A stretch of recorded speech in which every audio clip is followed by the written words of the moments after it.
Sorry, my phone died. It's nothing. I'm fine. These allegations are completely unfounded. The company was not aware of any wrongdoing.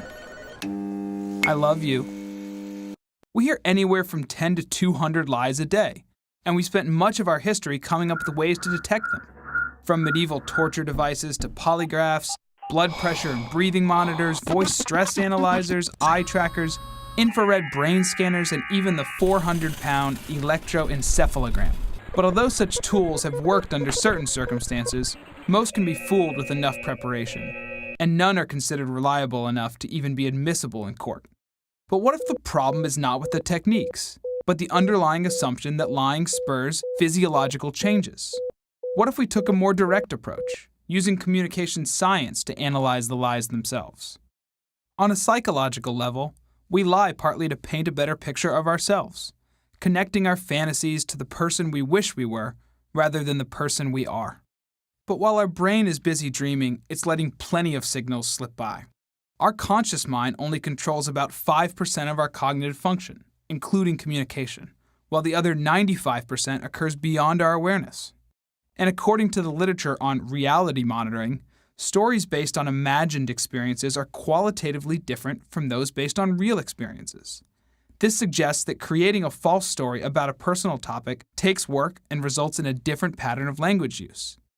A technology known as linguistic text analysis has helped to identify 4 such common patterns in the subconscious language of deception. First, liars reference themselves less when making deceptive statements. They write or talk more about others, often using the third person to distance and disassociate themselves from their lie. Which sounds more false? Absolutely no party took place at this house, or I didn't host a party here. Second, liars tend to be more negative, because on a subconscious level, they feel guilty about lying. For example, a liar might say something like, "Sorry, my stupid phone battery died. I hate that thing." Third, liars typically explain events in simple terms, since our brains struggle to build a complex lie. Judgment and evaluation are complex things for our brains to compute. As a U.S. president once famously insisted, "I did not have sexual relations with that woman." And finally, even though liars keep descriptions simple, they tend to use longer and more convoluted sentence structure, inserting unnecessary words and irrelevant but factual-sounding details in order to pad the lie. Another president confronted with a scandal proclaimed, "I can say categorically that this investigation indicates that no one on the White House staff, no one in this administration presently employed was involved in this very bizarre incident." Let's apply linguistic analysis to some famous examples. Take 7-time Tour de France winner Lance Armstrong. When comparing a 2005 interview in which he had denied taking performance-enhancing drugs to a 2013 interview in which he admitted it, his use of personal pronouns increased by nearly 3/4. Note the contrast between the following 2 quotes.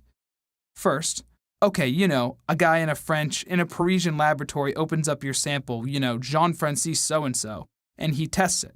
And then you get a phone call from a newspaper that says, 'We found you to be positive 6 times for EPO.'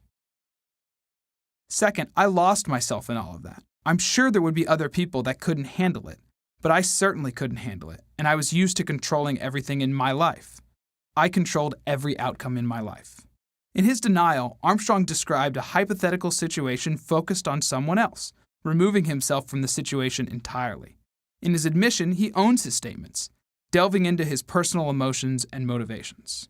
But the use of personal pronouns is just one indicator of deception.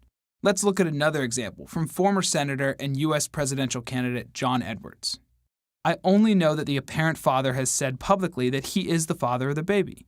I also have not been engaged in any activity of any description that requested, agreed to, or supported payments of any kind to the woman or to the apparent father of the baby." Not only is that a pretty long-winded way to say, "the baby isn't mine," but Edwards never calls the other parties by name, instead saying, "that baby, the woman, and the apparent father." Now let's see what he had to say when later admitting paternity. "I am Quinn's father. I will do everything in my power to provide her with the love and support she deserves." The statement is short and direct, calling the child by name and addressing his role in her life. So how can you apply these lie-spotting techniques to your life? First, remember that many of the lies we encounter on a daily basis are far less serious than these examples, and may even be harmless. But it's still worthwhile to be aware of telltale clues like minimal self-references, negative language, simple explanations, and convoluted phrasing. It just might help you avoid an overvalued stock, an ineffective product, or even a terrible relationship.